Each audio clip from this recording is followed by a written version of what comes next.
Muy buenos días amigos, ¿cómo estáis por ahí? Espero que muy bien. Pues noticia de alcance, que me da pie a hablar de otras cosas. General Motors anuncia, entre otras medidas, en las que deja de fabricar determinados productos, entre ellos el Chevrolet Bolt, curiosamente, que va a despedir a nada menos que entre 15 y 14.000 personas, de una manera aproximada. Un 15% de todo el personal productivo y también personal asociado de empresas subcontratadas. Lo cual, como digo, es más o menos un 15%, pero también incluye hasta un 25% de personal directivo, de managers. Supongo que para dar ejemplo en una medida tan poco popular, ¿no? La cuestión es que este anuncio de General Motors y las claves que hay alrededor me sirven para hablar también de otro tipo de cosas que están relacionadas. ¿Por qué hace ahora eso General Motors? ¿Cuánto de oportunismo empresarial hay relacionado con la incertidumbre? Es decir, en un contexto en el que la industria del automóvil tiene un montón de retos, que podríamos llamarles crisis también, ¿no? Siempre se habla en estos tiempos de crisis de que crisis antiguamente era un sinónimo de oportunidad. Bueno, pues ante los enormes retos que tiene la industria del automóvil y la crisis, una supuesta crisis que podría estar por llegar, pues puede ser que algunos pesquen en río revuelto, ¿no? Es interesante, curioso, que General Motors, este gigante, fue rescatado en parte por Estados Unidos, por el Estado americano, ya han devuelto las ayudas, digamos que ya hemos pasado la época o la fase de la crisis y estamos en un nuevo escenario en lo que se refiere a la industria del automóvil y a la situación, ¿no? Y el nuevo escenario, pasada la crisis económica, podríamos hablar que es el escenario de la incertidumbre, que es una palabra que he estado utilizando muchísimo en los últimos vídeos en los que os he presentado. Y esa incertidumbre puede traer consecuencias. Si precisamente los directivos aprovechan esa incertidumbre para meter la tijera, echar a gente y reconvertir las empresas para ganar más dinero para los accionistas, bueno, eso es una cuestión que corresponde directamente a las personas que han tomado esa decisión, ¿no? Pero no es desde luego una casualidad que actualmente General Motors tome una decisión como esta en un contexto, como digo, en el que están pasando tantas cosas, ¿no? Es una incertidumbre tremenda la que hay ahora mismo en la industria del automóvil, igual que ha pasado en otros ámbitos de la historia en los que hay muchos cambios que se conocen y que se sabe que van a llegar, pero todavía no han llegado. Entonces se toman decisiones, se aprovisiona, se toman decisiones, se supone que para prepararse para unos cambios que están por llegar y que se supone que van a llegar, pero eso también tiene cierto riesgo de tomar una dirección inadecuada. Aunque normalmente lo peor de todo, o lo que se dice que puede ser lo peor, es no hacer nada, ¿no? Dejar que sigas tu camino hasta que te encuentres con un problema mayor. Bueno, pues General Motors anuncia esto en un contexto en el que le podríamos llamar el contexto de las 6 crisis, le estoy llamando, del automóvil. Si os fijáis, la crisis económica realmente es una crisis de crédito, que comienza con una crisis de crédito, con la crisis de las hipotecas, pero solapada a la crisis económica había un montón de cambios a nivel tecnológico, a nivel social, a nivel político que estaban ocurriendo. Bueno, pues con la crisis del automóvil le pasa, o la supuesta crisis de la industria del automóvil relacionada con la incertidumbre, le pasa lo mismo. Hay un montón de crisis solapadas que pueden provocar la tormenta perfecta, ¿no? Entonces yo creo que muy relacionado con esos miedos están estas decisiones tan drásticas y radicales. Como digo, si al final el objetivo de todo esto pues es contentar a los accionistas para ganar más dinero, eso no me corresponde a mí.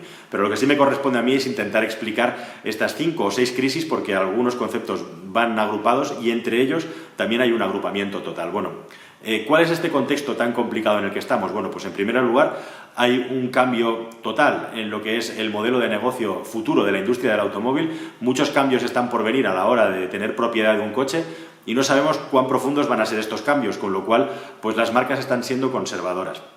Está claro que hay un cambio importantísimo a nivel global, que es una supuesta o posible crisis energética. ¿Qué va a pasar con el petróleo? ¿Qué va a pasar con los combustibles que se utilizan para mover los vehículos? ¿Realmente el petróleo va a ser un factor decisivo en toda esta transición hacia la electricidad, hacia la movilidad electrificada? ¿Qué papel va a jugar? ¿Y cómo vamos a resolver los problemas que hay entre medias con el petróleo y con el gas?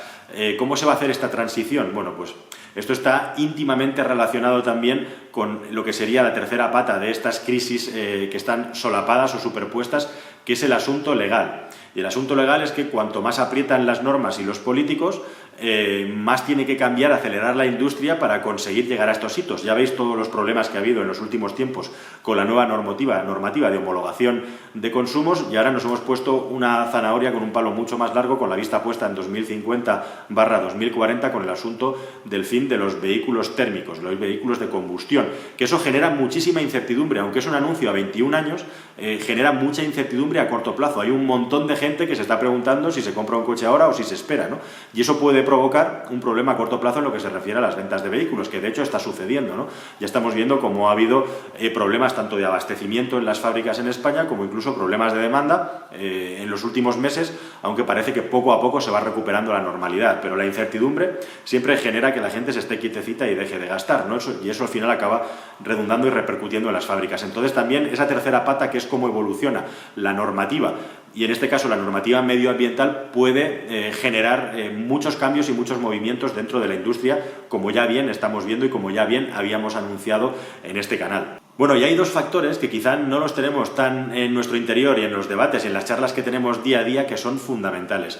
Uno es un asunto político, el asunto político, y un asunto que se juega a nivel global y que está relacionado con la otra gran crisis. Son dos crisis que van muy juntas. Como digo, uno sería el asunto político y otro sería China, que en sí mismo China puede hacer que la industria del automóvil acelere, frene, quiebre. Es un papel y un factor tan importante junto con Estados Unidos que solo China puede acabar desequilibrando la industria del automóvil. El asunto chino es un efecto boomerang. Tiene dos cuestiones. Por un lado, lo que son las ventas dentro del país y por otro lado, lo que depende que salga de China. En el caso de la guerra política que mantienen los Estados Unidos con China por el asunto de los aranceles, hay una influencia muy importante en la industria del automóvil, y os explico.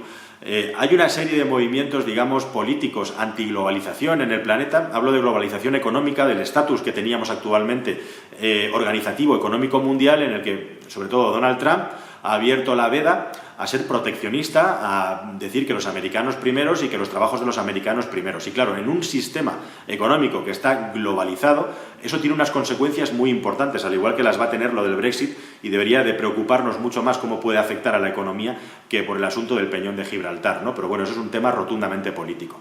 Pero la cuestión es que China en sí mismo es un actor muy importante dentro de la industria del automóvil, y cómo van las ventas en China pueden afectar muchísimo a la exposición de las marcas de automóvil. Para empezar, materias primas que vienen de China hacia Estados Unidos, como pueden ser el acero y el aluminio, se hayan encarecido mucho, con lo cual los márgenes de beneficios de empresas como General Motors o Ford se han reducido drásticamente. Si a eso le sumas que suben los costes con el hecho de que en China se están comprando menos coches, que por primera vez desde el año 1990, o sea, prácticamente después de 30 años de crecimiento constante, en China hay una crisis de ventas de coches o un descenso por primera vez en la historia, pues tenemos una tormenta perfecta para muchos fabricantes de automóvil, no solo americanos, porque esa guerra de aranceles en la que China le ha aumentado los aranceles a Estados Unidos en esas materias primas está decidida, está determinada porque Estados Unidos a su vez le estaba subiendo los aranceles a los vehículos y a productos, a una serie de productos chinos. ¿Qué ha ocurrido? Bueno, pues además de subir los aranceles a esas materias primas, subirles el coste, China también ha subido grandemente los aranceles a los automóviles que vienen de importación. Y eso ha hecho que los ciudadanos chinos hayan decidido en muchos casos dejar de comprar coches de marcas extranjeras, esas marcas que no tienen fábricas dentro de China con su socio chino para poder vender allí, porque piensan que esta guerra de aranceles va a acabar en un tiempo y se están esperando. Entonces el hecho de que los chinos en mucha masa o en un número importante hayan decidido frenar las compras de coches a la espera de que estos coches que se han encarecido vuelvan a estar más baratos, ha hecho, entre otras cosas, que haya un descenso, un patinazo brusco en las ventas en China. Y esto a su vez, como os decía, si ya está encareciendo el producto, la producción en Estados Unidos por esta guerra entre los dos países, pues si además vendes menos, imagínate, es la tormenta perfecta, podríamos decir, en la industria del automóvil.